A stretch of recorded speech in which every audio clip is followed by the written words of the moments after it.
Yeah. So, hi all. A very good evening. Uh, can you hear me? And is my screen visible? Yes, sir.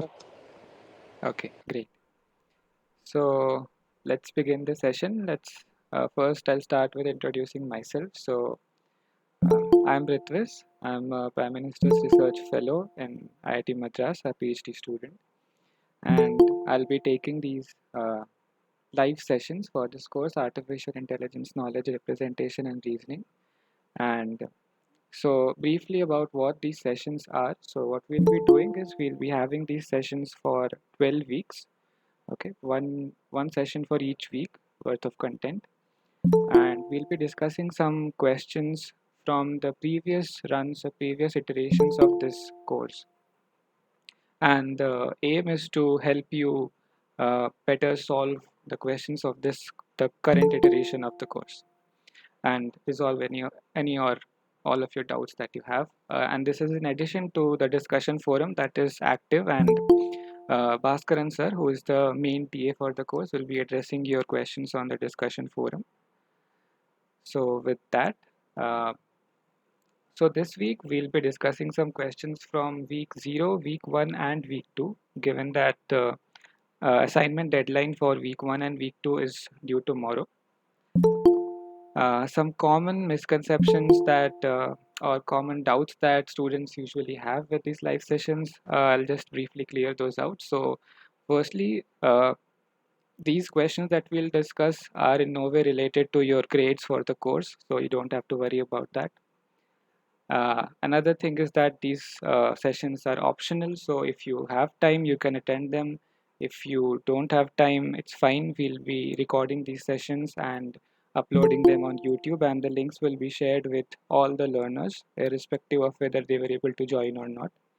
And the slides will also be made available. So if the time works out for you, you're welcome to join, and if not, it's fine. So with that, yeah, do any of you have any doubts with respect to these live sessions, or do you have any expectations that you'd like to share with me?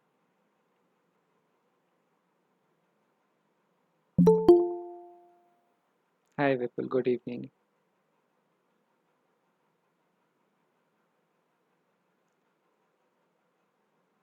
Okay, so let's begin the session. And at any point, if you find that something is not clear, feel free to write it in the chat or just unmute yourself and speak up, and we can discuss that. Okay, so let's start with the questions from week 0 first. And I guess most of you would already have solved most of these questions, but still, for the sake of people who might not have, let's just discuss them. Okay, so this is the first question in front of you. So we are given two statements. One is that all actors are singers, and we are told that Irfan is an actor. So, given these two facts, what can you conclude about the singing ability of Irfan? Or can you conclude anything about it? What do you think? You can unmute yourself or you can write your answers in the chat as well.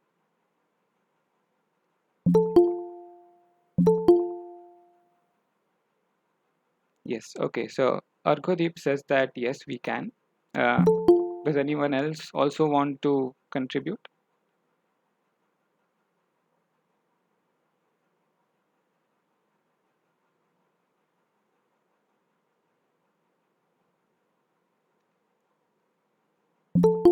Okay, Argodeep, would you like to elaborate on why do you think we can conclude or what can we conclude?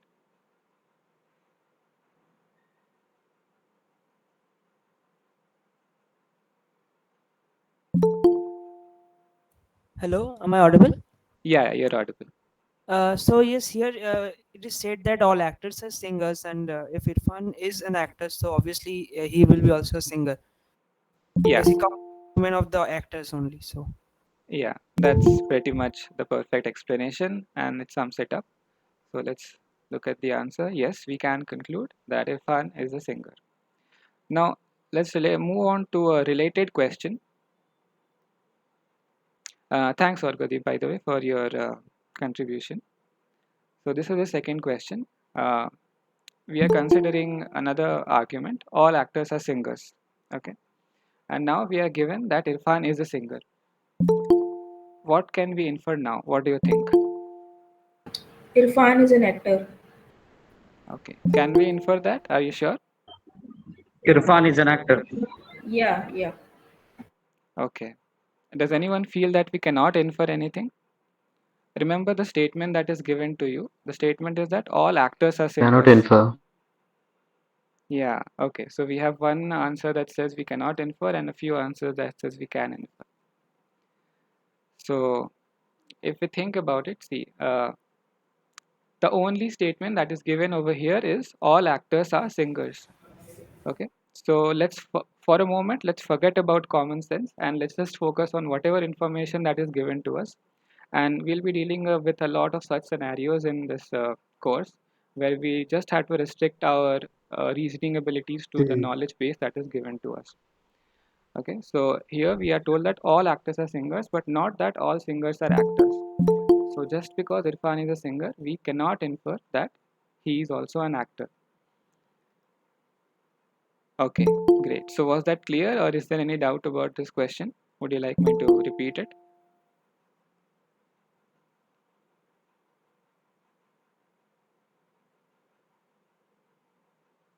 Okay, that's great. So let's move on to the next question. Okay, so you are given a few facts. Okay, one of Tinker, Tailor, Soldier, or Spy is the culprit. Okay, the second fact is that the culprit stole the document. Tinker and Soldier did not steal the document. And the last statement is that if Tailor or Spy is the culprit, then the document must be in Paris. So based on these facts and these facts alone, can we say that the document is in Paris is a true statement? What do you think?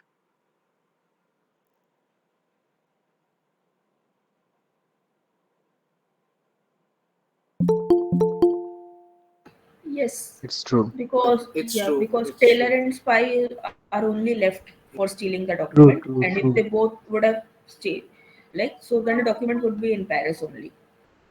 Yeah, that's right. Thanks, Pragati and Ajit and Naveen. And I'm sorry if I'm missing out on anyone's name. But yeah, you all of you are right. We can infer that the document is in Paris, and this is pretty straightforward. Okay, let's move on to the next couple of questions. So for the next few set of questions, we'll be working with this image that is shown on the right of the slide. Okay, so we are given a few shapes and different colors. Uh, so we are given 10 objects. Okay, nothing more and nothing less. So this is our only information that is given to us. Which of the following statements from the options do you think would be true in this case? I'll give you a moment to go through the options and then you can. D. Yeah, like true or false? Which of these are true? True. Yeah. Okay. So first, second, and third are true, I guess. First and second are for sure true. Third, Okay. non-yellow, I am confused, but fourth one is false. Okay. Fourth one is D. false. Okay. Okay. So let's look at the options one by one. D So is false. yeah. So let's look at the options one by one. So what do we have here? See, First is that there is at least one blue object. We can see there is one blue object. There is at least one non-blue object. We can see that there are objects of color green and red. So we can say that B is also true. There is at least one non-yellow object. Now, we are given only these 10 objects and no other information about the outside world. Okay. So because of that, we cannot say that options C and D are true. So as many of you pointed out, oh, I'm sorry about that. Yeah, It will be true, it yeah. will be true. Yeah. Yeah, it will be true Because because, everything is non-yellow, na? yeah, exactly. That is true. Yeah, sorry about, even I got confused. And So A is false. yeah, and the last one is false based on our reasoning that there is at least one yellow object. We don't know that, but we do know that there are non-yellow objects. Yeah. So I hope that is clear. If not, please tell me. I'll repeat.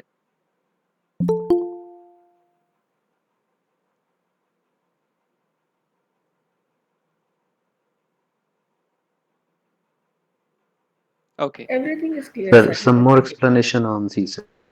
On C. Okay, sure. Let's go through the option C. So the option C tells us there is at least one non-yellow object. Okay. Now, what we are given is three green objects, three red objects, and four blue objects, right? And this is the only information that we have. And none of these colors are yellow. Okay. So if we are asked that is there at least one non-yellow object, we can say that there is one non-yellow object, right? Because we can randomly pick any of these 10 objects. Let's say this blue sphere we pick up, and we say that this is a non-yellow object. So we can say that this statement is true. But we can't pick and say that there is a yellow object, right? Because we are given only these 10 objects. If we were given a few additional objects that say were yellow in color, then D would have been true. But in this case, it's not. So was that helpful, Ajit? Yes, sir. Thank you, sir. Okay, great. So let's move on to the next question. It's the same setting, and we are asked which of the following statements are true in the domain shown in question 4.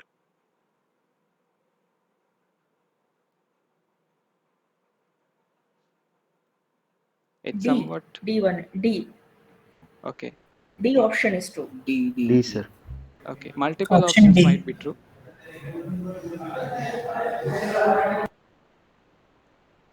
Okay. Okay, so many of you have given answers. Let's see. So all objects are non-blue. That is not true, right? Because we know there are some green objects, right? Or is it?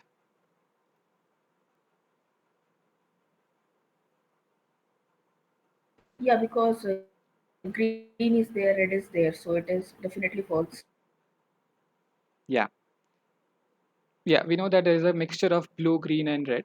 So that is that. Then all objects are blue is also not true. All objects are yellow is not true. All objects are non-yellow. This is true.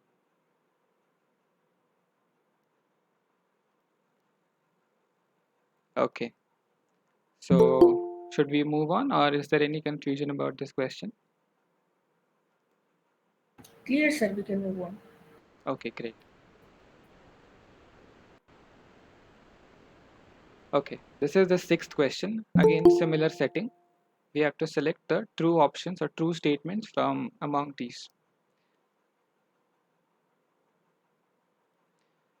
Let's consider these statements one by one. Okay, so what about option A? There is at least one green spherical object. Is this true? A, B, and C are true. Yes. A, B, and A, C B are are Yes, it's true. A is true. Okay. Okay. Uh, okay, let's discuss the answers. So, yeah, A is true. We saw that there is one green spherical object. There is one green non-spherical object, actually more than one, so that is also true.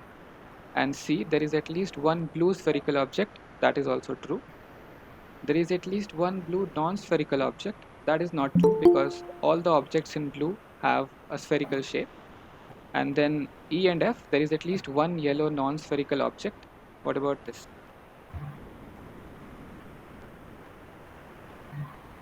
Not true. Yeah, that is also not true.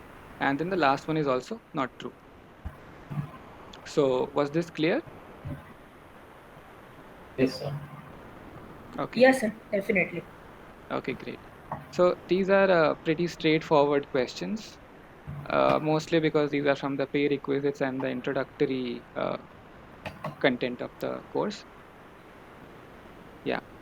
Okay. So the next question, again similar setting. Which of these do you think are true?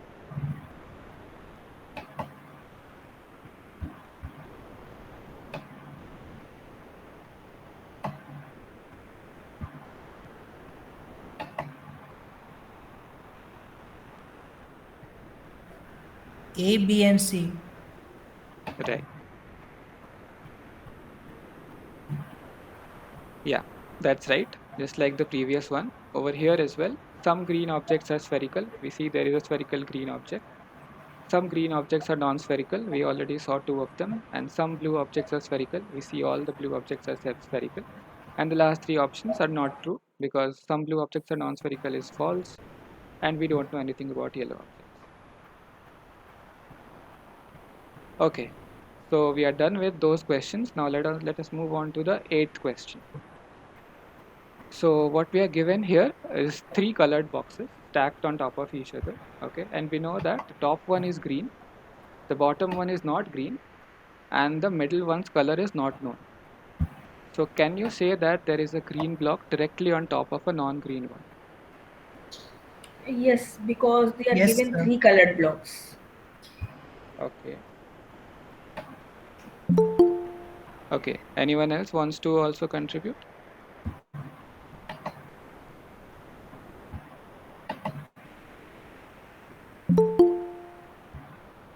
Okay. No, sir, the question is pretty much straightforward. There are three colored blocks. The Mm-hmm. one is green and the bottom one is red. And the middle one is not known, but it is already mentioned that it is colored block. So definitely it will be other than green. So we can directly infer that the green box is over a non-green one. Okay. But we are not told that the middle box cannot be green, right? So there are two possibilities. One is that, okay, let me move on to a Jamboard, and let us draw the situation that we have. Okay. So we have a green box. By the way, can you see the Jamboard? Yes, sir. Okay. Okay. So this is case 1 and this would be case 2. So we know the color of these two boxes, but we don't know the color of the middle one. So there can be one case where the middle Sir, one is, some voice is coming from background. I think someone's mic is on. So okay. they, yeah. Thanks Pragati for letting us know. If anyone's unmuted, I would request them to please mute themselves. Yeah, thanks. If you have a question, please feel free to unmute yourself, but otherwise it will be helpful if you are muted. Okay, so let's call this case 1. Okay, where the middle box is green in color, and let's say this is case 2, where this middle box can be anything other than green. Okay, in both cases we see that there is a green box on top of another non-green box. In here, this green box is on top of this non-green box, and here this green box is on top of this non-green box. So in any case, we can say that there is a green box directly on top of a non-green one. But sir, Yeah, any Okay, doubts sir, about got this it. one? yeah, sir, but it's written directly. So in that case, the middle one should be non-green, or it can work with red as well. You mean the middle box can have a red color as well? That was No, no, no. I'm telling that it is mentioned in the question that a mm-hmm. green box directly on top. So directly, for that directly word, that middle one should be non-green, or if the bottom one is like non-green, then also this statement will work. No. The middle box can assume any color. We are not given any restrictions on that. What they mean by directly on top of another box is that two boxes on top of each other, something like Uh, this. that's what I'm asking. कि आपका ये middle वाला So the non-green middle होना blocks चाहिए. can be green. Yes, middle box अगर can आपका be green. middle वाला green हो, middle box green होता, then also this is true, right? Yes, this is true. This is the case where this is true. And this is in first and second both the cases it is true. Yeah, the boxes Okay. that we are considering are different, but the condition is true in both cases. Yeah, because yeah, I was just confused with that work directly because it is directly connected to only the middle one. Yeah. So is it So clear now? That's why in that case only second should be true. If directly will be the middle one, because in case of green it will be true. If middle one is green, it will be false, and non-green it will be true.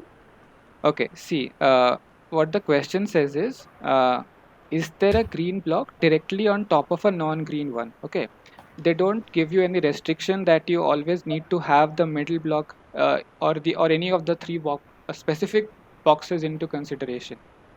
Okay, you can consider any combination of these boxes just to ensure that you have a situation where there is a green box and there is another box.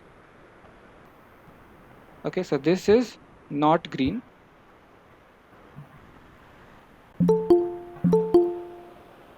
And this is green.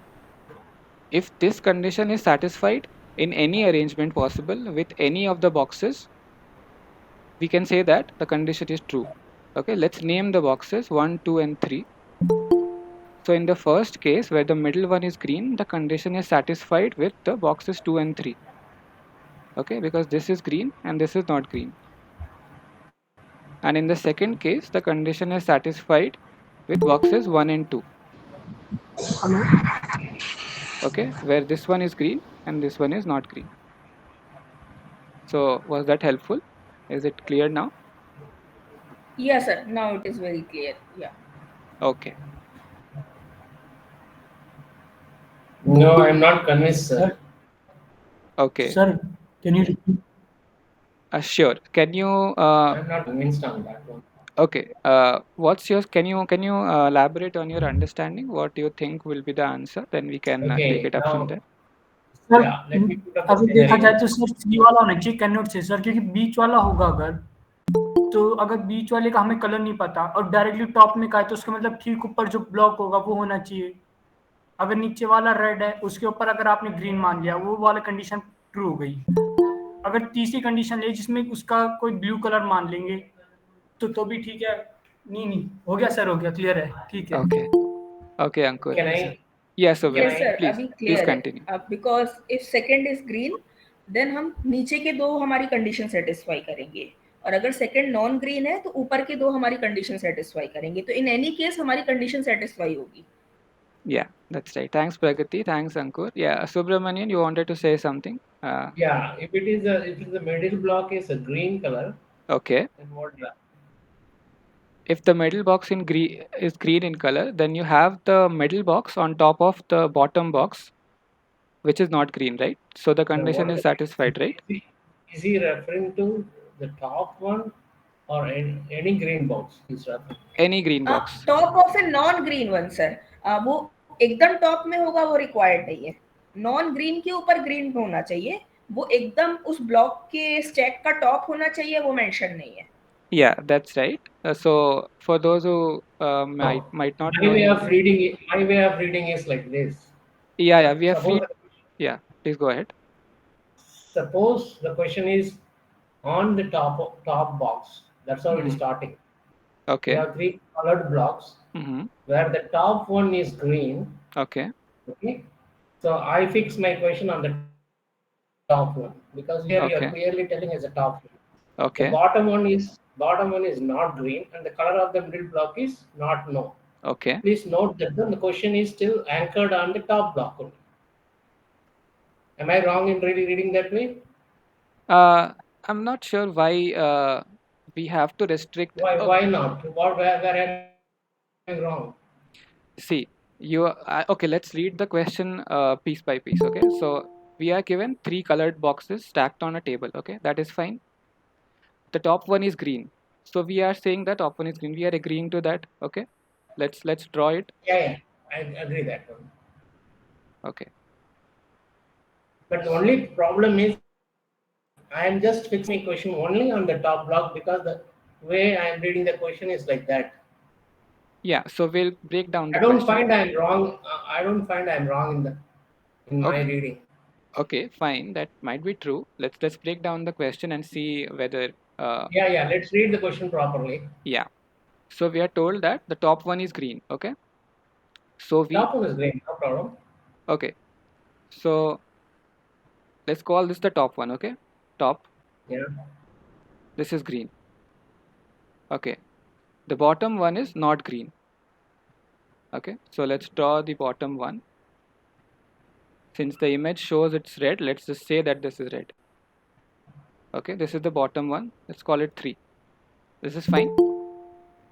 No, it's not. Yeah, that's right. That's fine, right? Okay. Let's go back to the question. And the color of the middle block is not known. Okay, so let's just draw Could the be green or non-green. yeah. No. It can be any color.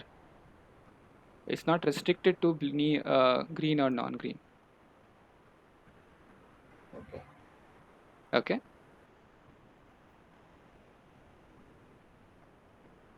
So is this fine? Is this setting fine? Let's call this the middle one. Yeah. Okay. Now, if this takes the color green, let's just color this green. Then this condition is satisfied, right? We have a green box on top of a non-green box. You agree with me? Yes. Okay. No. That is where I'm just. Sir, I have a question, sir. Okay, if we consider 2 and 3, then it is satisfying. Yes. If we consider 1 and 2 and 2 be the green, then it is not satisfying. So I would say I cannot say, Yes, right? that's where I'm Because middle can be green or red or blue or whatever may be the color. So if I choose the option between 3 and 2, it would be fine. But if I'm taking 1 and 2, then I can't say no because I don't know what is the color of 2. Okay. It can be green or red. So I would say I cannot say is the right answer.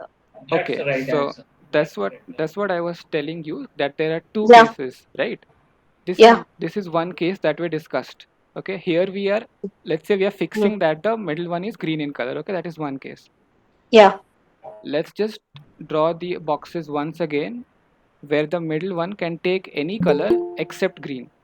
Okay. Any color in the world except green. Except green is not there, no? Green is there. The top one is green, right? You remember? No. Middle one can take any color except green, you are telling, no? Yeah. Let's say That blue. statement is not there in the question. Okay. You're saying that the statement is not there in the question. That's why you cannot say. Is that what you're saying? Yes. Yes. Yes, sir. Because second option, whatever you are saying is correct only. If I consider 2 and 1, then it would be correct. But if it is the first case, then if we are taking 2 and 1, then I cannot say, right? Because I don't know the color of 2, what it is. Okay. Yeah. Then in that Yeah. case, okay. So if we assume that these boxes cannot attain any other color, okay, then yeah, I agree with you. That is right. So maybe the question needed to be more specific. Yes, sir. Yes, sir. Okay, great. Yeah. The way the question exists now, the answer is cannot say is the right answer. Yeah, based on that, okay, that's fine. But if we assume that the middle box can attain any color, then will yes be the correct option? No, Other sir. than Because other any than color means it could be green also, no? Then it would be I cannot say only. No, Other than then the See. second we, then the one second, then the middle green one will be sitting over the red one, na? It have to be yes in any condition, no matter what. It be because the question, what is the question? It is that is there any green one, any green block is directly on top of any non-green one, right? It's not saying it's the first block or the second block. It can be any green one. So if the middle one is green, then it is sitting on top of the last one, which is the red one. So it is a green block, which correct, is sir. Yes, correct. But there is an option. If middle one is green, the top is also green. okay. So you cannot say it is yes always. No, it's not saying that all the green blocks are sitting on top of non-green. It's saying just one. There's a before green block in Yeah, the question. is there, na? Yes, And that green block is not the top one. That is not mentioned. कि वो green block जो Any green for block that, है. for that's that what the you answer Okay. is yes and no. yes, that's why it can be any green one. It's No, not necessarily okay. it's the top one or the middle one. Any green one. That's what it. No, it can be read like this also. Your answer can be yes and no. Indirectly, the question is asking, is there at least one green block directly on the top of a non-green one? If Yeah. you So It I is guess not compulsorily the topmost one. वो okay. topmost one हो ये See. जरूरी नहीं है.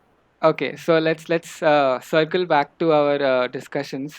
We had a healthy discussion, and while I agree with some of your friends that the question could have been more specific, but let's say we take that liberty of assuming that the middle block can attain any color, okay, including green, including blue, including whatever color is possible on Earth, okay. in that case, there will be two cases, right? One case where the middle one is green. There we have a one set of boxes, one pair of boxes where a green one is on top of a non-green one. Do you agree with that statement? Yeah. Okay. Yeah. Another case where the green one, where the middle one attains any color other than green. There also we will have a pair of boxes where there is a green one on top of a non-green one. Agree with that? But Yes. Assuming it's that, not a clear, it's assuming, not Yes, a yes. clear question. It's an ambiguous question, and both the answers should be right. okay. So what I'll do is, it's good that we had this healthy discussion. I'll convey this to the NPTEL team and the course team, and maybe in the next iteration we'll have a more specific question. So will that be all right? Yeah, that would be the Yes, best way. sir. Yes, sir. I Okay. don't think any ambiguous in the question. It's written a green block. That means it's indirectly saying there exists at least one green block. The statement Or is sir, quite some clear. might be having confusion. That is their outlook. So let's convey that message to sir. It is very clear to me, but there might be some confusion to some of the candidates. So That's that is not fine. an Yeah, issue. it's also Yeah, very Yeah. clear to me. Yeah, that's yes Yeah, could fine. be yeah. the So answer. yeah. Yeah. So let's move on to the next question. Okay, great. Thank you all for contributing. I'll convey the information to the course team, and yeah, let's for now let's move on to the next question. Okay, so can you see the question? Question 9. Yeah. Okay, so we are given a barber is the one who shaves all those and only those who do not shave themselves. Okay, does the barber shave himself? So which of the following options do you think is correct?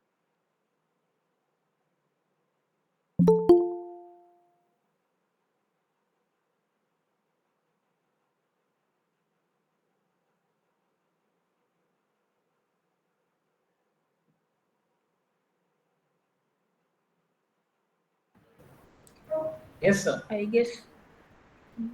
We Yeah. can. No. Yeah, I vote for yes. Okay, Yes, sir. so we have one I vote vote for for yes. yes. We have one vote for no.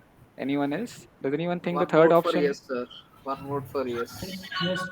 Okay. Uh, can you please unmute yourself? Yeah, thanks. Okay, so we have is there anyone who votes for C? Sir, I guess it cannot be determined. Okay, Yes, sir. so we have a couple of votes for all these options. So let's break down the statement that we have given. Okay, so we have a barber. So the definition of barber as per this question is that the one who shaves all those and only those who do not shave themselves. Okay, so let's just, for the sake of clarity, let's just write it down. So there is this person. Okay, he does not shave himself. Does not shave. Okay, so this represents does not shave. And this is a barber. This one will be called a barber only if he shaves all those who do not shave themselves. Now, if this barber shaves himself, that would mean that he does not shave himself. That is kind of contradictory and mind boggling, don't you think? So, would you like to change your options now? Yes, sir. I'll change Okay, so Sir, I guess because it's no he is only. not falling in the group of does not shave for himself. No. yeah, so by definition, if he shaves himself, right, so he cannot be a barber, right? Right. Yeah, so option C would be correct in this case. Yeah. Yeah. Yeah. Yeah, so this was kind of a just a trick question. So was that clear, or should we move on? No, still no. I still see when the barber is not shaving for himself, he Mm-hmm. does not belong to that population. What you are telling, no? Forget about the population. Just focus on the definition that is given over here. The barber is the one who shaves all those who does, and only those who do not shave for themselves. No. Okay, So so can I not does it not fit into that one? That second part of the sentence? So let's say we have a person A, okay, and Yeah. this and if this person does not shave himself, he can be shaved by a barber, okay. The barber shaves him. Yeah, but if the barber shaves himself, right, he cannot fall into the category of a person who does not shave himself, right? Yes. So if he's shaving himself, he cannot be a definition by definition a barber, right? Because a barber has to be a person who shaves all those and only those, focus on only who do not shave themselves. Yeah. Okay, so it is a bit, the wording is of the question is a bit tricky and purposefully so. So if it's not clear, just think about it later on, and if there's still any confusion, we can discuss it later on. Go back to this question again. Okay, so moving on to the 10th question. So here we are given a set of facts. Birds fly, penguins are birds, penguins don't fly, and Tweety is a bird. These are the set of facts that we are given. And the way we deducted the first question, if you remember, about actors being singers and Irfan being an actor, so he's a singer. So we'll be tempted to say that Tweety is a, can we add Tweety is a penguin to the set of facts? Sorry, can we, so we will be tempted to add Tweety flies just because Tweety is a bird. Okay, but the nuance over here is that we are also told that there is a certain class of birds called penguins that do not fly. Right? So if we added another fact to this set of facts, is that Tweety is a penguin, which of the options do you think would be correct? Option number B, Twitty does not fly. Okay, B. okay. Does everyone agree? Is there any conflicting opinion here?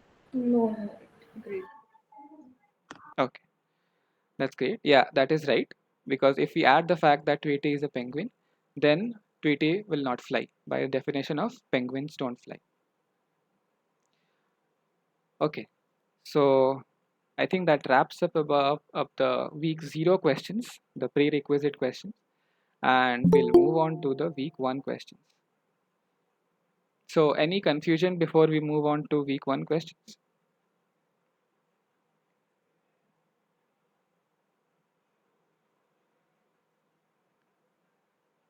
Okay, No, great. sir. Everything is clear. Okay, thanks. So some of these questions that we are going to discuss will be recall based questions from the lectures. So it's fine. So you can answer them based on your understanding if you have watched the lectures, and even if you don't recall them, it's fine. You can always revisit the video lectures and you can look the questions up and solve them whenever you have time. So for now, let's consider the 11th question. So in AI, or in an artificial intelligence, an intelligent agent is which of the following do you think? B. B. Okay, B. yeah, that is right. The other options don't really make sense. Intelligent agent can't be a government agent doing intelligence work. That is not really the definition of AI. And also the marketing agent does not apply. So it will be an autonomous, persistent, goal-directed program. Okay. Okay. Let's move on to the next question. So what are the different kinds of reasoning? Which of these 5 options do you think can we say are reasonable B, D, forms of? E. Okay. We have an answer for B, D, and E. Everyone agrees? So these questions are from which week? These are from week 1. But I couldn't find any questions like this. The Yes, last sir. one was Uh, also not there. uh, Like the type of last one was also not there. Now these okay. questions are starting 11, 12, 13. So what we have is up to 10. Sorry, can you come again, Subramanian? I couldn't hear you.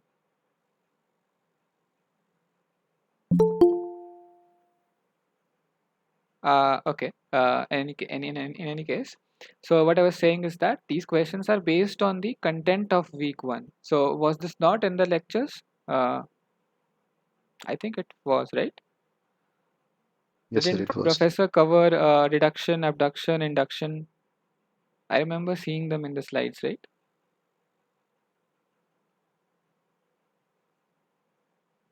Can you hear me? But Yes, sir, sir, it these was covered. questions are not there in the assignment questions. You mean this current assignment? The week one assignment. Right. That is purposefully so because technically I'm not allowed to discuss the current assignments, right? So these are Right. questions from the previous year, basically. Okay. Yeah. Okay, sir. So, Sir, actually, these assignments we have to submit on which date? What is the last date? uh, do you mean the ones that are on Swayam or the ones that we are discussing? Sir, the ones which are on Swayam portal. So if you go to that assignment tab, right, you'll see a specific date. I think for the week one and week two assignments, the due date is tomorrow. Okay, sir. And sir, these marks will be added in future. The quizzes that you attempt on Swayam, I think the best 8 out of 12 or something like Yeah, that will be best 8 considered. out of 12 are considered, and the 25% of that will be considered for the final marking. Yeah, thanks for that. I am not aware of the specific details of the marking system, but yeah. You can always inquire on the discussion forum if you have some queries about the evaluation pattern and exams and everything, the logistics. Also, if you want, yeah, another thing that I wanted to mention at the beginning of the session is that so these are the live sessions are supposed to be 2 hour sessions, right? And okay, for this week I had questions from week 0, 1, and 2, so we have enough questions to discuss for 2 hours. But in the coming weeks, we'll be taking only 1 week's content at a time, right? So if you have anything specific about that week's lectures, videos, or anything that you would like me to discuss, you can just post it on the discussion forum. Okay, just write it on your in the heading that this is related to the live sessions and you would like me to discuss a certain specific topic. Okay, then I can be prepared with that and we can discuss that. Okay, and also if you want to discuss the current assignments, we can do that for week 1 and 2 in the next live session that will be on the next Tuesday.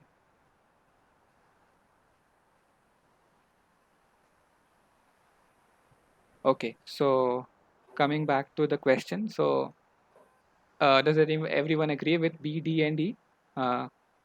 Any other opinions? No, sir, it's clear.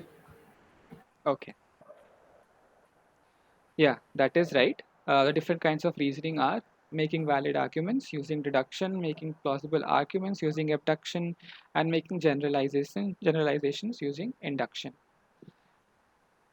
Okay, so let's move on to the 13th question. So expectations, and then you have to fill in the blanks. Which of the options do you think would be correct? A. Okay, A might be correct. Is there any other option that can be correct?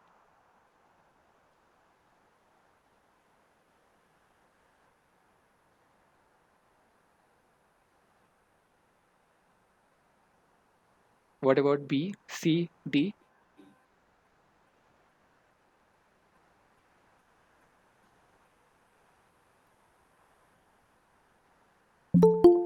Okay, B and C may or may not be true, depending upon our experiences.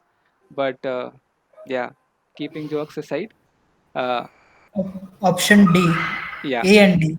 D can be true, right? They help us in processing information more efficiently.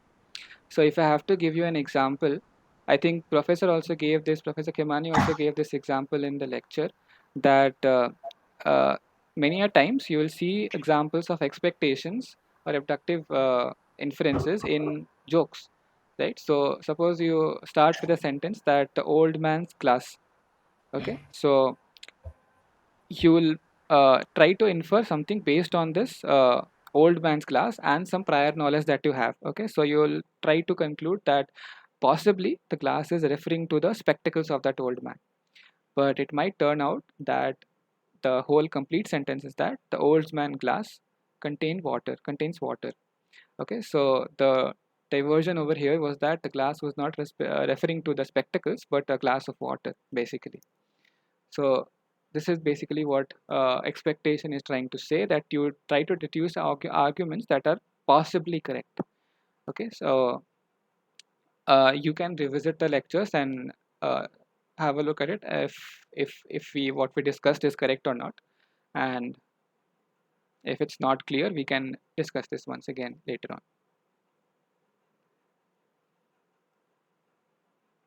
So we move on to the 14th question.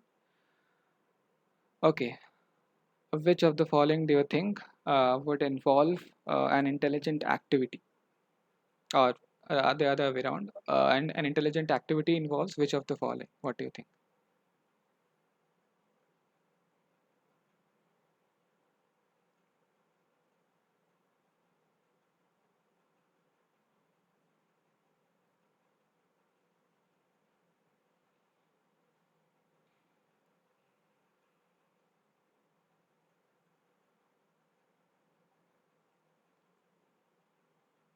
I'm audible, right?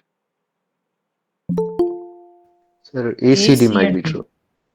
Okay, yeah, A, C, and D.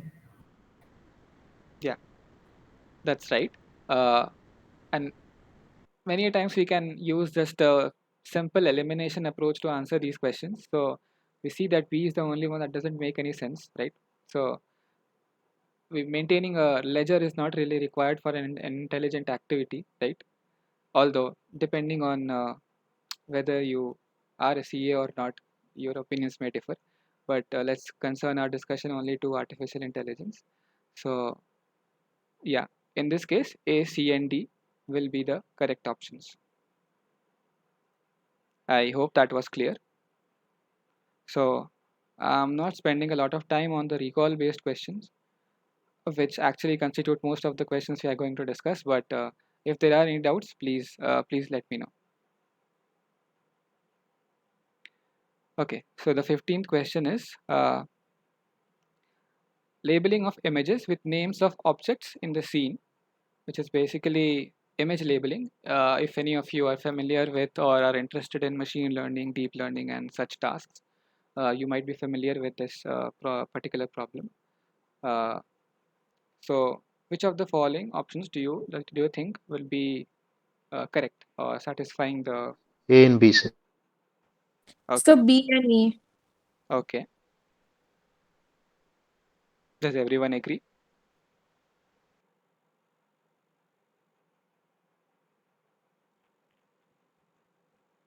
Yeah, I hope everyone agrees. That's pretty straightforward as well. Uh, so involves pattern recognition. So we have to recognize patterns. If I have to briefly elaborate on what that basically means is that, so you have an image, okay, and let's say you have an image of a cat over here, okay, so I'm not drawing the cat but just assume that this is a cat.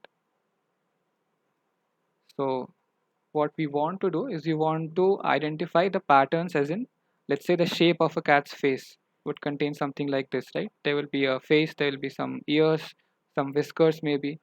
So we want our algorithm to identify these patterns and reduce that as a cat. Okay, and usually neural networks are what are used very efficiently for such purposes. And the reason that logical reasoning can't be used is that the problem is too complicated for logical reasoning to handle. Okay, and So obviously, CNN is used for image, right? yeah, that's right. Yeah, CNNs are used. Uh, Thanks for that, Akansha, right? Yes, sir. Okay, great. Yeah, so as we discussed, uh, that first two options are correct and the last two will not be correct. Okay, by the way, just a disclaimer, in this course we are not going to cover neural networks, so or CNNs or DNNs or any kind of networks basically. So if you are interested in that, I would encourage you to check out machine learning or deep learning course for, yeah, But for now, let's go back to knowledge representation and reasoning.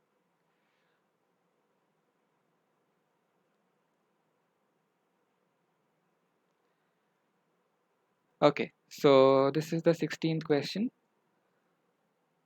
So the Vinograd schema was also, I think, covered by Professor Kimani in one of his lectures. Okay, so the Vinograd schema involves presenting a sentence to the user and asking a question. So which of the following statements do you think are true with respect to this setting? A and C, sir. Sir, Okay, A, C, and D, I think. right. Does anyone else have any other opinions?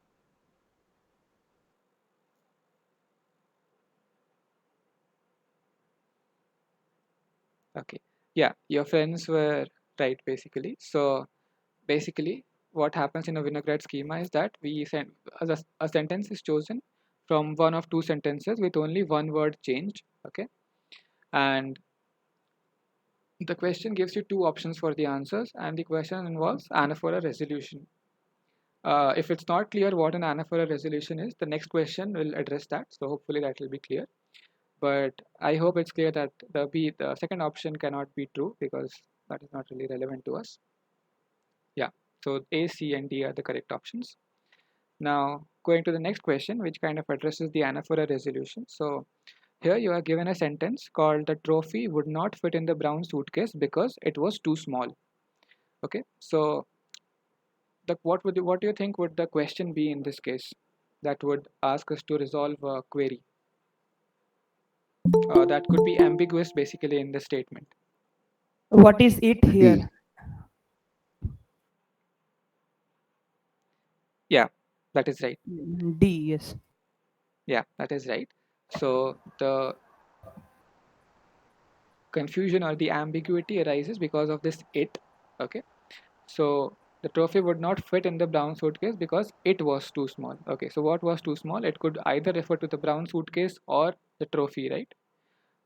But ideally, it would refer to the suitcase because the suitcase would be small enough to accommodate the trophy. Okay, if we had changed this small to, let's say, big, the trophy would not fit in the brown suitcase because it was too big. Then what do you think would it refer to? Trophy. Coffee. Yeah, that's right. So this is a very common example of anaphora resolution. So I hope that was clear.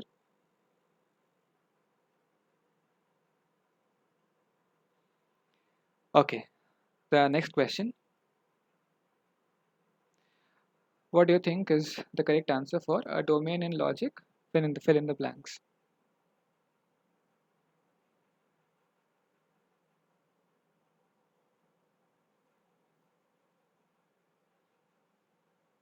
Sir, B. Okay, B might be true. Anything else?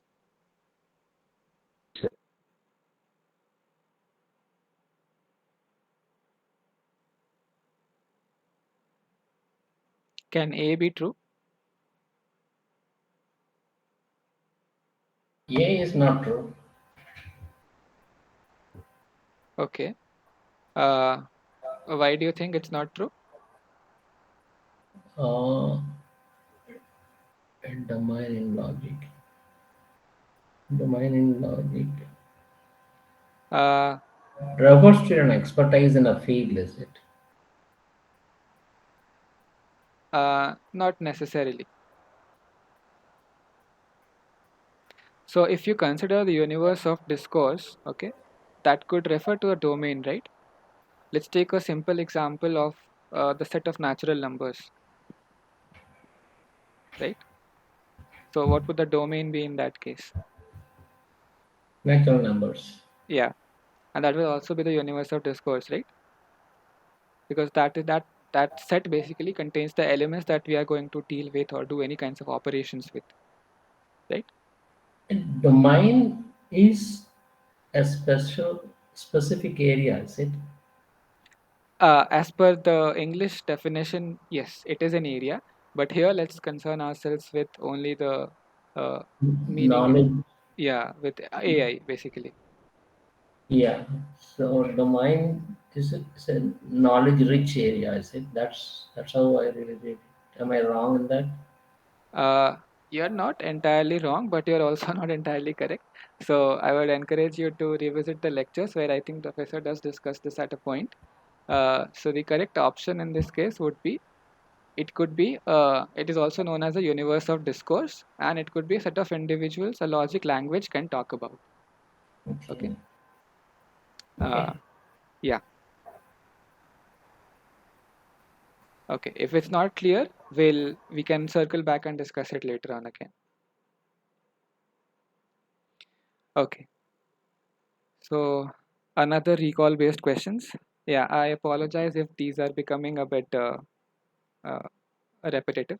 Most of them are recall based questions, but hopefully from the next week we'll get into actual problem solving. Okay. So yeah, this is the 19th question in front of you. So which of the following do you think is right about situational knowledge?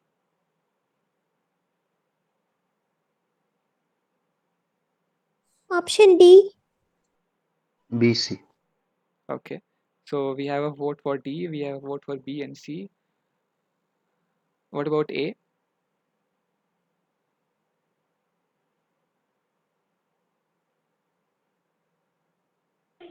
A and C. Okay. So we have one vote for all the options each, and actually all of you are correct. All of these options are actually correct with respect to situational knowledge. So situational knowledge is the knowledge of stereotypical situations in the world, and it is represented in scripts represented by Roger Schank and as frames defined by Marvin Minsky. So if you're not familiar with these terms, it's fine. It has been covered briefly in the first week, and I think it will be covered later on in one of the weeks as well. So it's fine, and is also useful in understanding events using abduction. Okay, so that wraps up the week 1 questions, and all of them were recall based questions. So yeah, we'll now move on to week 2 questions. What do you mean by recall-based questions? Sorry? What do you mean by recall-based questions? When I say recall based, is what I mean is that you have to remember some things that were present in the course lectures, recall them, and then answer the questions, basically. Okay. Yeah. Okay. Uh, yeah. So there are, I suppose there are some of these questions in the current assignment as well. Maybe not all of them are recall based, but some of them might be. Yeah. So they are not repetitive. Okay. It's not there in the assignments. Okay. Then I guess this was the case in the last year this course was conducted. This time it's better, I guess. Okay. Yeah. Thanks for that. Okay. So the 20th question. When we say that logic is formal, what do we think? What do you think we mean? Which of the following options could say that? AMC. Okay. Would A be correct? What exactly would we mean by official in the case of AI? Uh, I mean, Yeah. formal. If it got to be official, that's the way I really chose that. Yeah, that's usually what people think. Even I used to think that, and that's fine.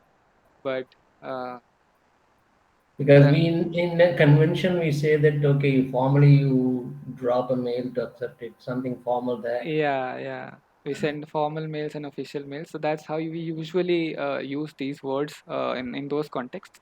But as we move forward through the weeks, especially week 3, I think week 3 or 4, if you probably week 4, when we go to that week, we'll discuss in depth about formal logic and stuff like that. So it's fine if it's confusing now, it will get clearer with time.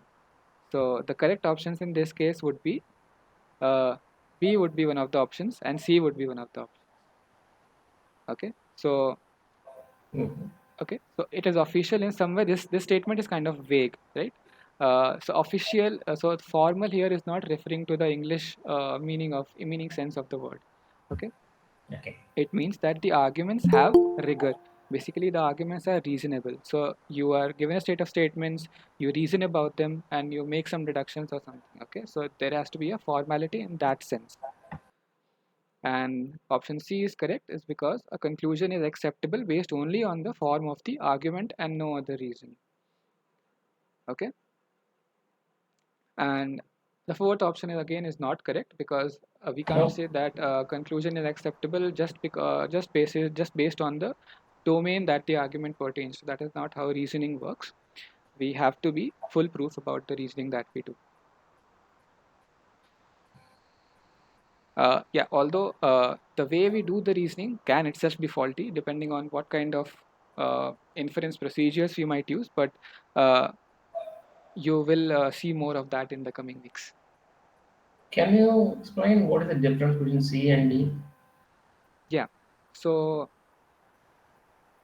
okay, so let's consider C first. So a conclusion is acceptable based only on the form of the argument. Okay, so based on the way that you argue, based on the set of, let's say you have a set of sentences, okay, and you are given a set of rules to infer based on the sentences. Okay, so you use that rules, you use the set of sentences given to you, and you arrive at a conclusion. Okay, Okay. you'll say that based on whatever is given to you, you have arrived at a logical conclusion, and that is correct, that is formal. Okay, even if that doesn't make sense. Okay, that is what option D is referring to. You might arrive at a conclusion that does not make sense in a particular context. Okay, but since you have arrived at it through a set of logical steps, you still call it formal. Does it not call for a strength in the domain for making C? uh, can you come again? For making an argument based on the option C, Mm-hmm. the person should have a domain knowledge, is it? The person should only so when we say a person, we mean an intelligent system, right? Not us human beings Okay. ourselves. I'll take back person and I'll apply a system or Yeah. any So device. It has to have a domain knowledge so that only on a domain knowledge, only what we supply to that, and that knowledge is in terms of the statements that we are supplying to that system. if that is the case, then D also could be a right answer. Well, not always. So it might vary. Okay, so what I'll do is I'll reserve this for a later discussion. Okay. Okay, okay. Yeah. Right. Maybe at the end of the session, we'll come back to this 20th question. Okay. All right. Thank you. Okay.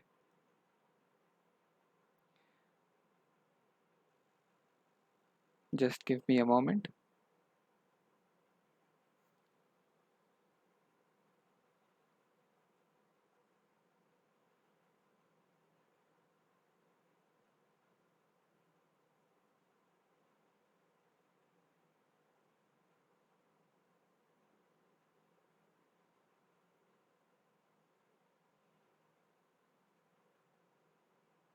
Yeah.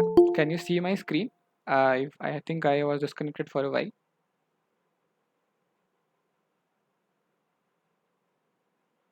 Yes, sir. I think it's week 2 started, na? Yeah. Okay. So the 21st question. So uh, this might address in some way the question that you are asking, Subramanian. Sorry, your name is first. Your first name is Mohan, right? Should I address you as Mohan?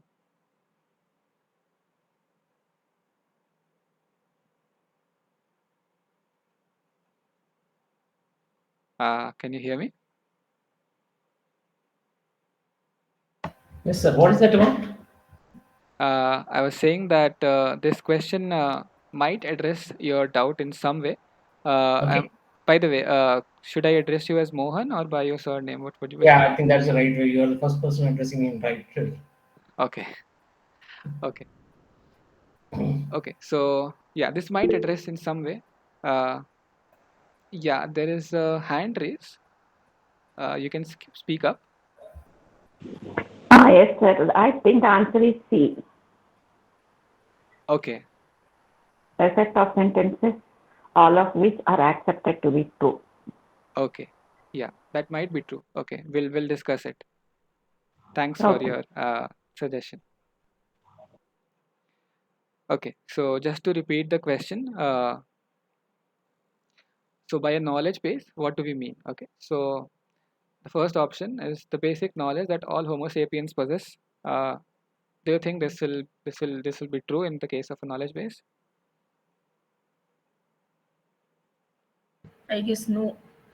Yeah, that's right. No, it won't be true. What do we mean by Homo sapiens? Uh, Homo sapiens, us Human human beings. beings, us humans. Okay. Right. Yeah.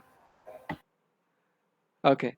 So the next option is the basic knowledge that is needed to study computer science. That is also not true. So the correct option is a set of sentences, all of which are accepted to be true, and a set of premises or axioms. Okay. Okay. Yeah.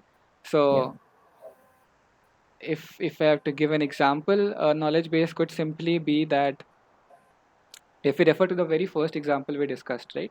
All actors are singers, and Irfan is an actor. Okay. So these two statements would make our knowledge base. And then we would deduce based on the sentences that Irfan is a singer. This is just an example that I gave. Okay, so I hope this was clear. Any doubts? No. No. Okay, great. Okay, now what does entailment refer to? Which of the following options do you think would be correct? Option B. Okay, yeah, that might be correct. Does anyone else have any other answer?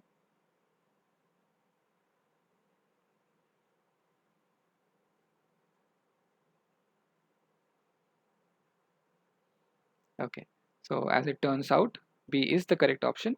So entailment means, or it refers to stating a sentence that is, stating a sentence alpha that is necessarily true given a knowledge base. Okay. So if I have to quickly show you a diagram, I think this is directly from one of the slides that Professor Kimani had discussed. So let's say this is the knowledge base that you have, okay? And let's say these circles are the sentences in that knowledge base. And this is a set of sentences that will be necessarily true given the knowledge base. Okay.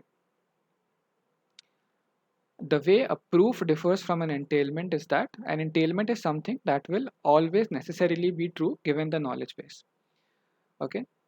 But if I have to, let's say, plot proofs over here, okay, let me choose a different color. So proofs can lie within this set, somewhere here, somewhere here.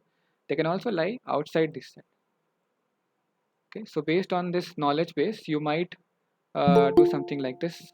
You use these two sentences to get to this particular sentence, then you use this and this in combination to arrive at this sentence that you are able to prove using a set of rules, but that might not necessarily be true, right?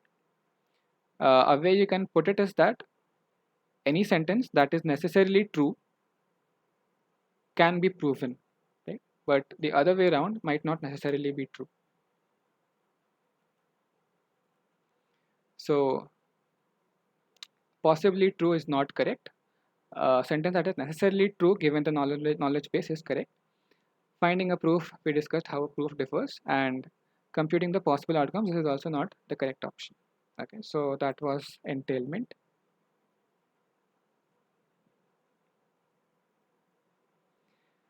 Okay. Now we are asked, what is a proof in logic? So which of the options do you think would be correct?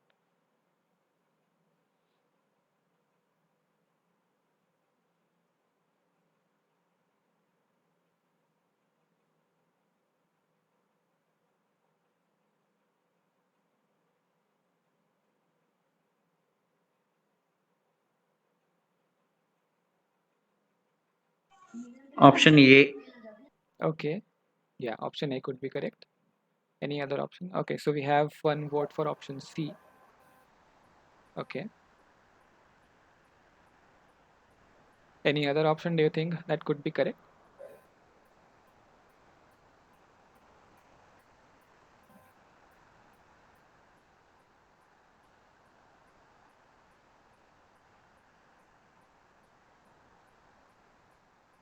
Okay, let's look at the options.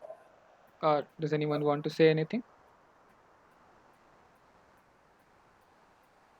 Okay, so we have another option saying that D may be. Okay, let's see. You are right. A proof in logic would involve the use of rules of inference on a given knowledge base, like we just discussed in that example, that diagram that we saw. It does not involve determining whether a sentence is true or not. That is not what is concerned with a proof. Okay.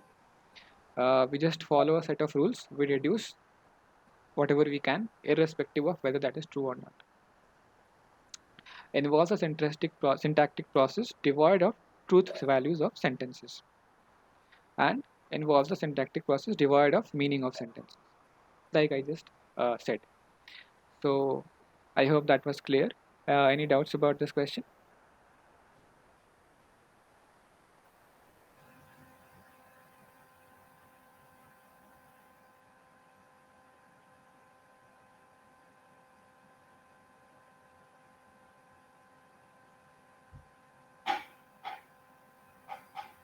Okay.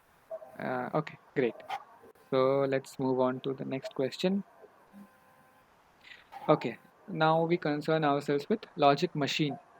So a logic machine is a set of rules of inference operating on a given set of sentences.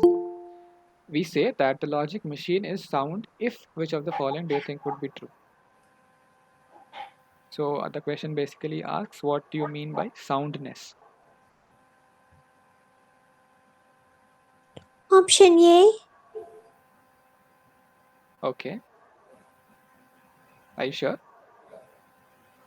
Yes. Okay. Then in that case, what would we call completeness? For soundness, it is C. Completeness, it is A. Yeah, that's right. ABC. Yeah. So when we talk about soundness, we say that it can derive only true sentences and it cannot derive any false sentences, which is basically just another way of putting option C, right? Uh, if you think about it logically as well, right? So a logic machine would be sound if when you say something is sound, right? Something is reasonable, and it can derive only true sentences, right? Yeah, why A is wrong? Because that is how soundness is defined, right?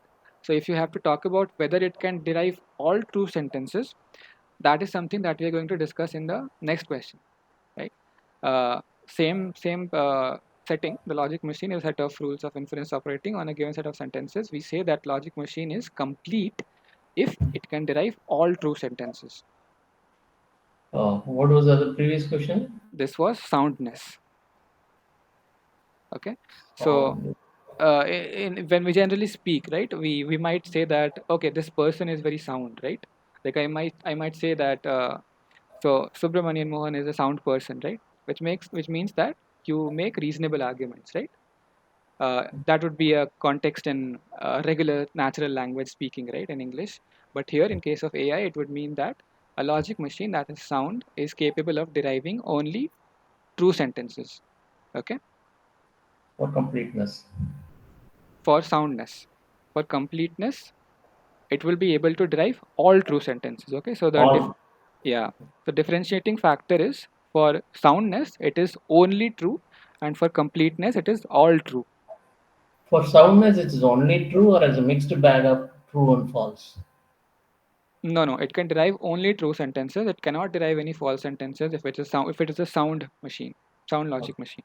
Okay. Okay. Okay. Yeah. And for completeness, the answer would be that it can derive all true sentences. Okay. Okay. Any confusion about that? No, still I get confused because previously you are telling Mm-hmm. only true sentences. Yeah. And now here you tell all true sentences. Yeah. So if See. we have 10 questions, Mm-hmm. of that 8 is true, Mm-hmm. and as per question answer 25, all the 8 should be extracted. That is true sentences, right? Okay. Let's note down what you're saying. Okay. So let me write 1, 2, 3, 4, 5. Okay. So let's consider only 5 statements. Okay. Okay, okay. Okay. And let's say we So have a that logic. in that one, 1, 3, and 5 are true. Okay. Let's say 1, 3, and 5 are true. Okay. So a Yeah, logic as machine that is sound, I'll be taking 1, 3, and 5. it will be able to deduce 1, 3, and 5. Yeah. Sorry about that. Right. And a logic machine that is complete. But by the way, Also, when I say sound, that does not mean that it will it might be the case that it derives only 1 and 5, but it's not able to derive 3, even though it is true.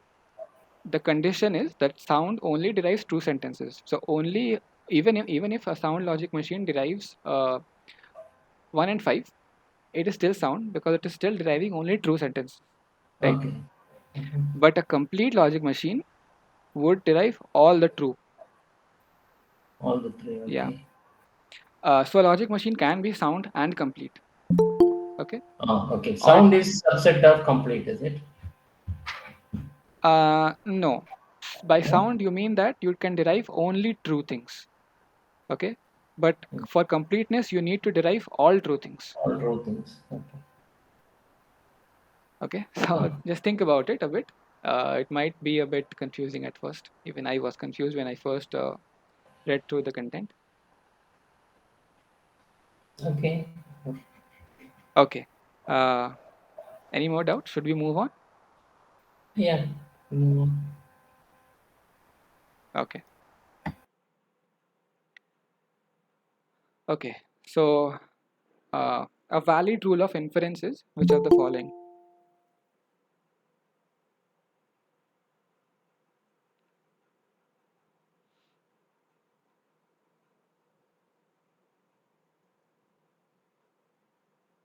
I think it's ABC. Okay. Anyone else wants to chip in?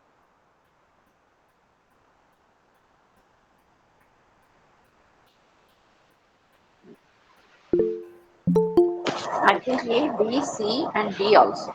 Okay. Okay. Thanks. So we have two options, two answers. One is ABC and one is ABC and D. Any other answers? By the way, I understand that if so this is a long session, so if you feel tired, you are welcome to just type in the chat. It's fine. Uh, yeah, there's a hand raise.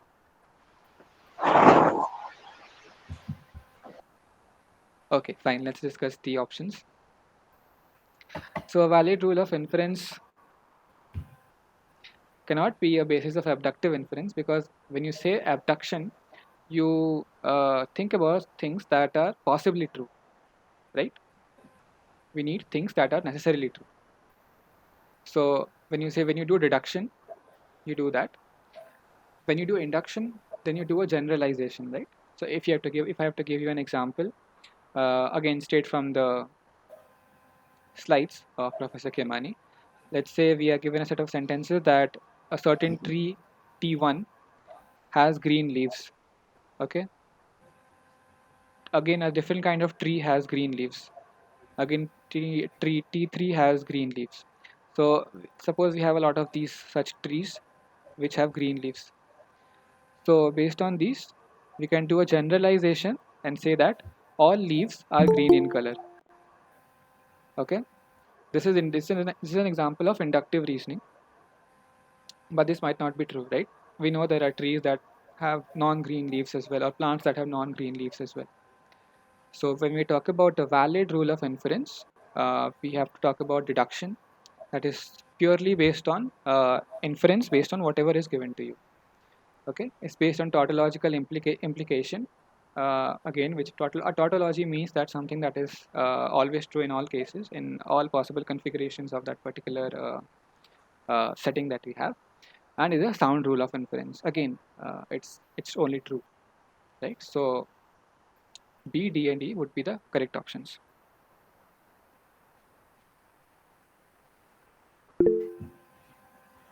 Yeah, there's a hand raise. Grace Prince, please, you can speak up.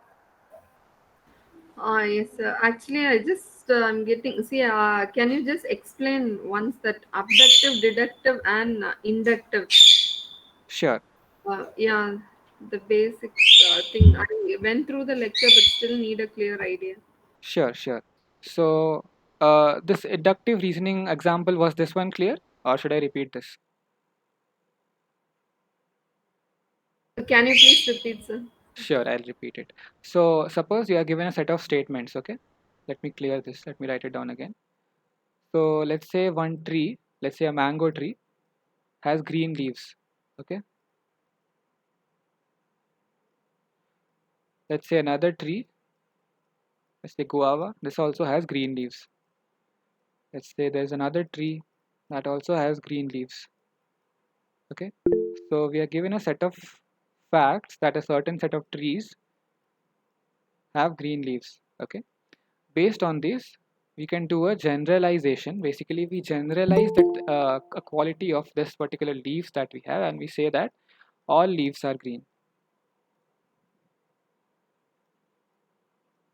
Okay. This is an example of inductive reasoning. Okay. So whenever you hear induction, think about generalization. Okay. So generalization may or may not be true, right? We know that leaves are in general So, green. inductive reasoning means it can or cannot be true. Yeah, generally it is Okay. true, but there might be cases when it's not true. Yeah. Yes. Yeah. Abduction, again, you think you deduce sentences that are possibly true based on your prior knowledge. Like if I have to go back to the example that I gave, that you consider a sentence, a part of the sentence, the old man's glass.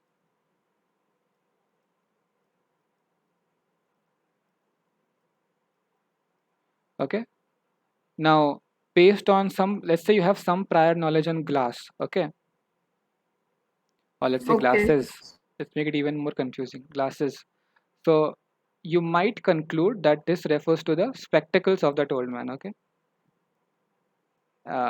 Sorry Yes. for my horrible drawing, but yeah, I hope the intention is clear. But it might turn out that the complete sentences, or the actual or the following part of the sentences, that the glasses were filled with water. I'm not writing down the whole thing. So here it's referring to actually a glass of water. Okay, so when you deduced the old man glasses to be like a spectacle, you were basically what you were assuming things, right? You were based on your prior knowledge, you were making assumptions and then using those as reductions. That is an example of Yes. abductive.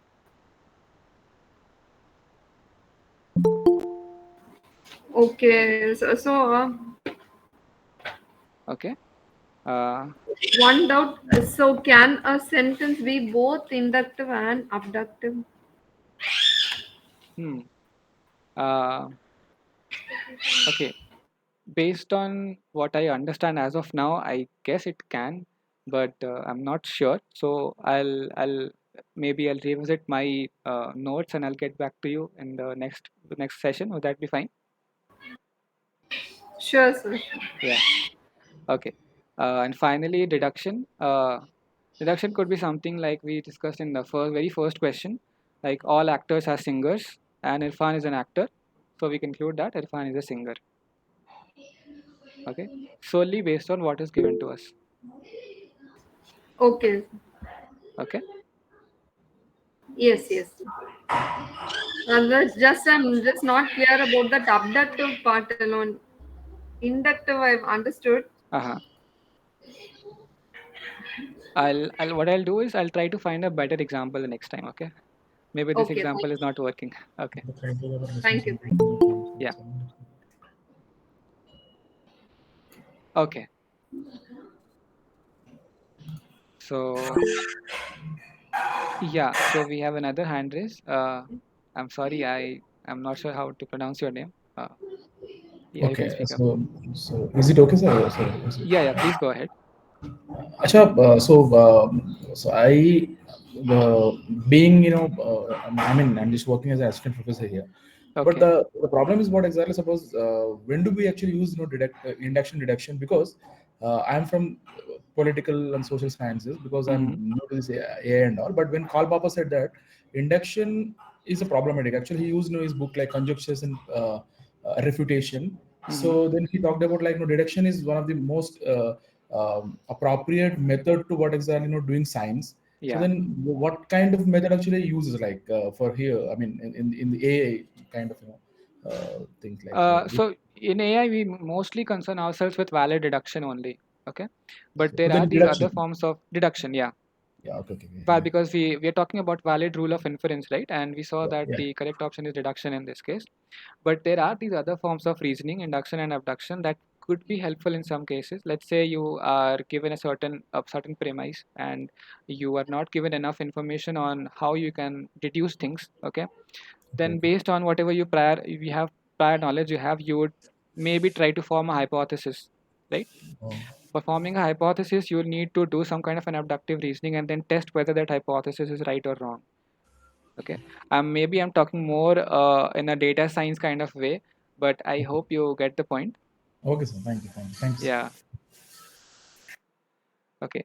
Same for induction. So I think most of us would have done some kind of inductive reasoning in high school mathematics, right?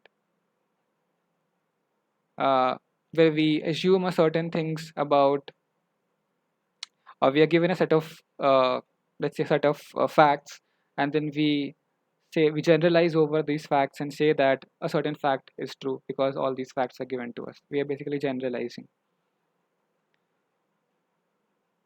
Okay, so I hope that is clear. Okay, moving on to the next question, which concerns with atomic sentences in propositional logic, or PL. So first of all, would anyone like to contribute and say what do they think means when we refer to atomic sentences?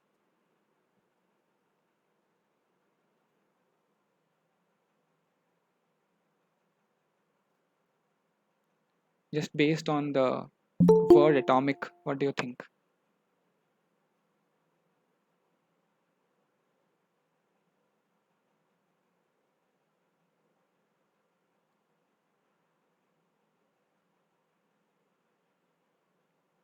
Anyone?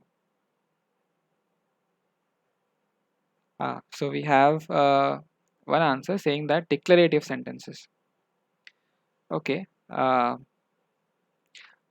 Think more about it in terms of the high school physics approach to atoms, right? When we say atoms, okay, now we know that atoms are no longer the smallest particles, but let's say assume that atoms are the smallest particles, right?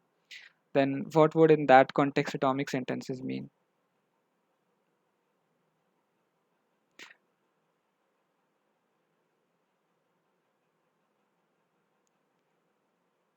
Basically sentences that are an absolute unit, right? And they cannot be further broken down. Do you agree with me?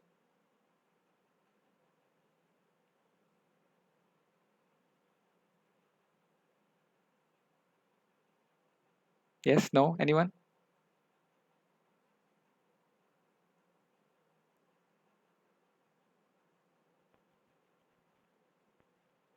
I'm audible, right? Okay, okay. So we have options. I thought that I might have gotten disconnected. So let's consider these sentences one by one. So the first one is the giraffe is a vegetable. So what do you think? Can we further break down the sentence? Forget about the meaning of the sentence. Just consider whether we can break it down further or not. No. Yes. Ah, okay. I'm So not making meaning of that one, but as a sentence, it is a full sentence. yeah. So we can't break it down further, right? It's an absolute piece of information that is given to us. The giraffe is a vegetable. So we will say that this is an atomic sentence. Okay. Let's consider a sentence that is not atomic, which is please pass the ketchup. Okay. To whom? To whom? Yeah. To whom? To whom are we passing? To whom are we referring to? Things are ambiguous, right? Yes. Yeah. Actually, this is not a sentence. Please pass the ketchup is not yes or no. You cannot answer the question with yes or no. That's why it's not a sentence, and that's why it's not atomic sentences. I think. First Yeah. of all, it's not sentence. Yeah, that's also a reasonable way to look at it. So yeah, C would also be an atomic sentence because the moon is larger than the sun. You are just stating a fact. Again, doesn't matter whether it is correct or not, but it is an atomic sentence. And the fourth and fifth options are also not atomic sentences because there is some ambiguity or some. It's not an absolute piece of information that is given to us in those sentences. Can I say that one a sentence which does not have a follow-up question is an atomic sentence? Yeah, you could think of it like that, but the definition as per AI is that a sentence that cannot be further broken down. But yeah, that's a logical way to think about it. I agree with you. Okay, thank you. Yeah. Okay, so if that is clear, okay, we are almost towards the end of the question. So the 29th question. So you are given a few sentences. Okay. So the first two are sentences and the third one is a conclusion. Okay. So this is a bit more like problem solving. So yeah, I hope you'll get a bit of a flavor of problem solving in the last two questions, and hopefully the next week there'll be more of such questions. Okay, so the sentence is that if Amok ran for 21 kilometers, then he would be tired. Okay, and the second sentence is Amok is not tired, and the conclusion is that therefore he did not run for 21 kilometers. So, do you Yes. think the conclusion is valid? Yes. Yes. Okay, can you justify that using proper reasoning, like something that you some rules that you learned during the lectures? Based on the deduction. More formal, maybe. More Let's formal. let's consider let's put our discussion of atomic sentences to use here. Okay, and let's break these larger sentences into atomic sentences. Okay, so Okay. let's say one sentence could be Amog ran for 21 kilometers. Okay, this could let's write it down. All right. Okay, let's say A is Amog ran for 21 kilometers.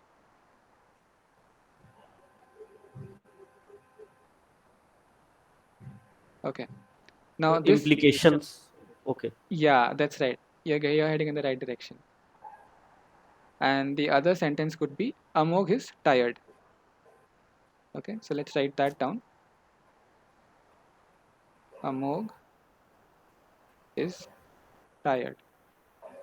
So here A implies B. That's right. So, okay, that is a subset. I'm sorry. A implies B. Okay. If Amog ran for 21 kilometers, then Amog is tired. So, you agree that this is an implication, right? Yes. Okay. And what was the other sentence that was given to us? Amog is not tired. So, how do we formally write that? That would just be the negation of B, right? not B. That Yeah. means B is false. Yeah. So B is false, then A cannot be false.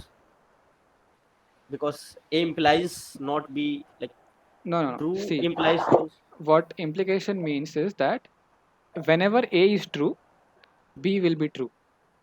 Okay, but the other way around is not always true. B can be true even if A is not is true. Okay, but when we know that B is not true, we must know that A also must not be true, and this is called a certain thing, right? Modus something. Does this remind you of something? Does P valence, yeah.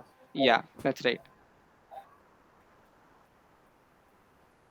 Sorry for the horrible handwriting, but I guess you get the point that when we are given A implies B and not B, we can deduce that not A. Okay, so not A in this case would be Amok did not run for 21 kilometers. So the conclusion will be valid. Okay, was that clear? Any confusion about that? No. No. Okay, that's great. In fact, you should not analyze on a scientific basis. Should not analyze the scenario on a scientific basis, is it? Just What do you just mean? rely upon only on the given sentences. Yeah, Not yeah, don't think outside. exactly. That's the whole point. That's something that we will see a lot of time throughout this course. Yeah, that I agree with you. That's a new learn. That's a new thinking. Yeah, we have to somehow not think as humans, us ourselves. We have to think as logic machines. Okay, we only know the information that is given to us. Okay. So no external corroboration. Yeah, Simply just I limit mean, with the statements. of course there are exceptions. There are exceptions to everything, but this is a trend that you'll see a lot in this course. Okay, but Okay. keep your mind open for exceptions. We'll do that. Thank you. Yeah. Okay. So the last question of the session. So here, kind of similar setting. Say we have two sentences. If the tea were to be cold, then Shashank will not drink it. And the second is Shashank did not drink the tea. Therefore, the tea was cold is the conclusion. So is this conclusion valid? No. Okay. Why do you think so? There could be other reason why Sasank is not drinking. That's right. No, I think it's yes is right. Okay. Let's put it in a formal way like we did the last time. Okay. So let's say statement A is if the tea were to be cold. Okay. So the first statement would be the tea is cold. Okay. Tea is cold. And let's say B is let's say Not Shashank cold. let's say Shashank drinks the tea is the statement B. Okay. Shashank drinks the tea. Okay. So the first statement that is given to us is if the tea were to be cold, then Shashank will not drink it. So if tea is cold, if A is true, implies Shashank will not drink it.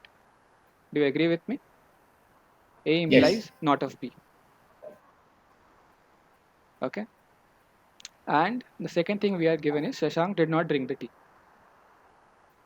So that would be not B. So we are given A implies something and that's something. Okay, let's simplify that. Let's kind of, just for the sake of simplicity, let's replace A with P and B with Q. We are given P implies Q and Q. We cannot infer P from this, right? Because whenever P is true, Q would be true. Okay, but Q might be true even if P is not true.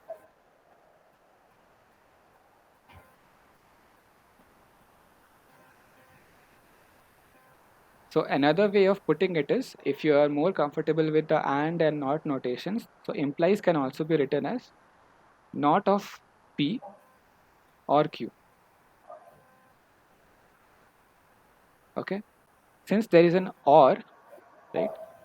Just because Q is true, you can't say that this implication will hold. Are you getting my point? Yeah, but your three statements, only the governing statements, no? Two You just statements. now, Two statements. The third one is a conclusion that you have to test is valid or not. yeah, okay. Two statements are the statement governing statements, Mm-hmm. and we got to work within these two statements only for Yeah, answering the question. yeah. Within the context of these two statements, yeah. Yeah, but now you are given an explanation on which P and Q you are talking about two conditions. Uh-huh. Something else and cold be one of the condition and something else could be the other condition. Yeah. So No room essentially, for that. so There is no. essentially, essentially, that means that this A implies not B is your knowledge base, right? Yes. And Yeah. not B is also in your knowledge base, Right. right? But No, not B is not in my knowledge base. no, not B is there. Not B is a question asked to test the knowledge base. No. You see the second statement, B, Shashank did not drink the tea, right? And Which is same as we have which is assumed, same as the second part of the first sentence, no? sorry? The second statement is same as the second part of the first sentence. No. The No, I first, should not read like that. no. These are separate sentences. Here you are given a condition. If the tea is cold, then Shashank will not drink it. Okay? And Yeah. Shashank did not drink the tea. That is independent of the first statement. Okay. Okay? Okay. Now you might use some rules of inference to deduce something Mhm. and something else, and then you can add it to the knowledge base. Okay? The point of proving something that you can add it to the knowledge base. So Okay. it might be that using something, you add some other fact to the knowledge base that tells us that Shashank is not drinking the tea because of some other reason. Okay. Okay, so I think I might have confused you a bit when I said that you are only to look at the statement that is given to you. That is true, but you have to do that in context of this knowledge base and your rules of inference and stuff like that. Okay. That is where the confusion is coming. We do Yeah. not know what the knowledge base is now. Yeah. To assume that there is something more than old T is also there in the knowledge base. Yeah. Whereas I am just starting with zero base. I just have only one condition that the T is cold. Yeah. So we are just told that Q is true, which is Mhm. basically Shashank did not drink the tea. Okay. Okay. So uh, okay, let's go to the basic definition of or, like A or B. Okay. This will be true only when both are true, right? Can you If go back to the previous question? which one? Sorry, I'm not in the Jamboard, I think. Is it? Oh, okay. Yeah, it's better now. No, previous question. This is same as the Previous question. question. This one. Condo. Yeah. Yeah. Yeah, here. Now, he didn't run 21 kilometers. That is the conclusion. He's not tired, okay? So he's not tired. That could be something else also there, no? Like the same logic what you're talking about in question 30. No. The guy is having more stamina, so he can really run easily 30 kilometers. So 21 Uh, kilometers is not See, necessarily a challenge for him. here we Can talked about a specific thing called modus tollens, right? Whenever we are given A implies B and not B, we can deduce that not A to be true. Okay. So I? did you watch the lectures for the second week? Uh, Yeah, what like did you do still you do you remember the sudden there was a slide containing a lot of rules and a lot of modus tollens, modus tollens, stuff like that? I read one reading, and this subject is not for one reading. I agree. So I would encourage you to revisit the lectures, Yes, I'll do that. study that each of the rules, and try to break down each of these rules and try to understand how it's functioning. Then I guess it will be more clearer. Right. That's true. Okay. Thank you. So coming back to our question. So here the answer would be that this is not a valid rule of inference, because when we are given A implies B and B, we cannot infer A. There is no such rule for that. Okay. So that concludes the questions for this week. And yeah, these are the acknowledgements. So if any of you want to leave, you are free to leave. I mean, you were free to leave throughout the session, but yeah, since we are at the end of the session, if there is any doubt remaining for the last 15 minutes, I am here. I remember we had to discuss something from question 20, right? 20 years.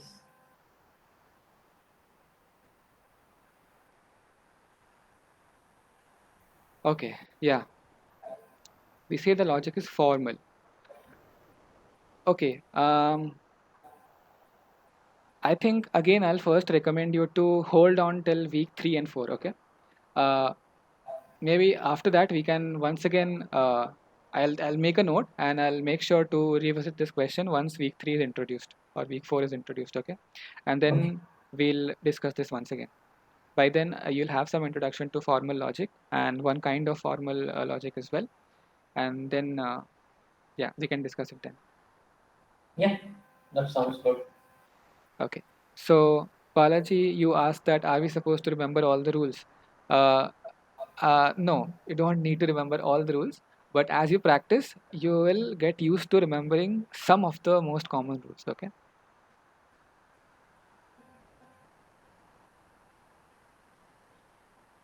So it would have been helpful if the assignments also were discussed, like valid rules for substitution, like how to solve them.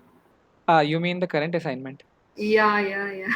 Yeah, I would have liked that too, but I can't, because that would be unfair to the people who are not watching the live sessions, right? So we can discuss it, but after the assignment due date has passed. So next week we can discuss the questions from week 2. No, not the exact question, sir. I mean, just the model of it. If it's being discussed, it'll be easy for us to solve it, right? Like how it was done in the earlier one other course. So these questions that I discussed are all from the previous year's assignments, right? So I've taken all the questions, and these were the questions that were there. So hopefully this will help you in some way. Okay. Let's see. If there is any confusion, we can discuss it after in the next live session. Thank you. Yeah. Okay. So Thank you, sir. yeah, thanks so much for attending. So I'll just quickly address some of the queries in the chat. Okay, so one query is how to access the session on YouTube. I think the NPTEL team will be making a certain spreadsheet available to you, and I will be updating the YouTube links for each of these week's recordings over there. Yeah, I'll do one thing. I'll mention the link to the channel over here. Just give me a second.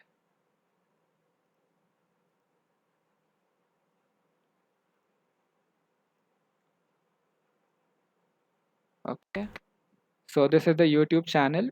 You can visit it. I'll try my best to upload the recordings by today midnight, so that tomorrow morning you have the recording available with you. Yeah, but I'll try my best. There from there on you can access the recordings. And Varun, we discussed some examples of induction, abduction, and deduction. So if you missed it, I would encourage you to wait a bit more for the recording, and then you can go back to that point in the uh, lecture and revisit the examples. Okay, and then no.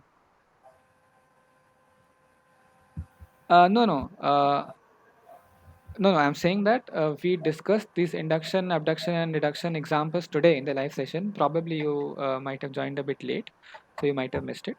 But the recording will be available by tomorrow morning. Okay, so you can just revisit to that point. But you said there's going to be a spreadsheet, no? That will be done by the NPTEL team, but when is it likely to get that one? The spreadsheet. Yeah. Hopefully soon. Well, I can't speak on behalf of the NPTEL team, but I'll make the recording available to them as soon as I have processed it. Okay. Hopefully by tonight midnight. Thank you. Okay. Yeah, there was a hand raised. Sorry for keeping you waiting. Yes. Yeah. Yes, actually, I have a doubt. Yeah. In the slide explained by Mr. Professor regarding expressivity. Regarding? Are all connected? Are all connected? Connectives? I'm very sorry, but can you speak a bit more loudly? I couldn't hear you. Okay, I have a doubt in the slide Uh-huh. that is explaining about the expressivity. Okay. Which week is this from? It is for second week only, last third slide from the last. Okay. There, actually, we are talking about binary connectivity, but between two variables, alpha and beta. Mm-hmm. When we have two variables, generally we will have 2 to the power 2, total 4 columns. Okay, yeah. But it has been given in the second point that there are 16 ways in which we can derive the answer in the last column. So I think when there are two variables, the truth table must have 2 to the power 2, total 4 rows. Yeah, I mean, if you consider just something as simple as A and B. A and B, that is what alpha and beta has been given in the slide. So alpha, some binary connectivity, and beta. And when we talk about the truth table will discuss about the results in 4 ways. Okay, let me do one thing. Let me take out that slide that you're talking about. Okay, just give me a minute. Yes, yes. This is the week 2, third last slide you meant, right? Yes. Okay, just give me a moment.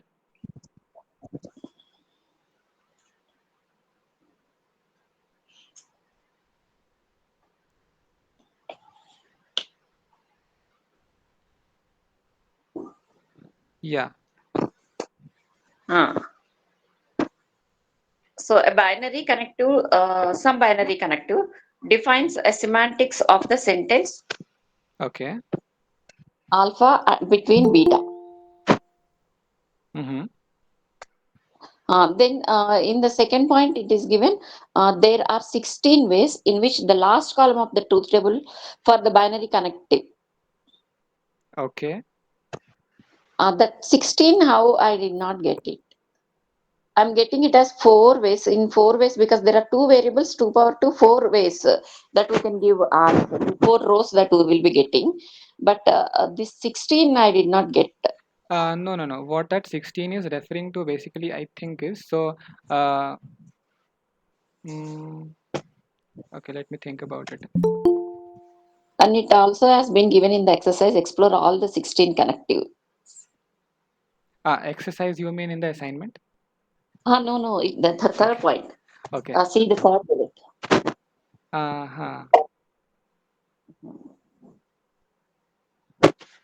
Okay. In the same slide. Yeah, I'm just referring to the context of this.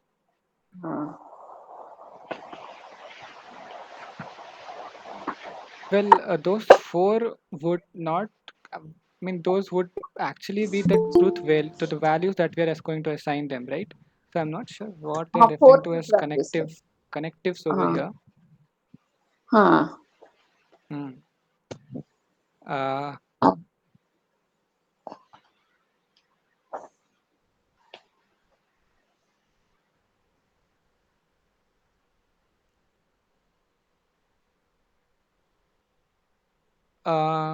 Is it in reference to a compound sentence or just a simple sentence like alpha connects something with beta?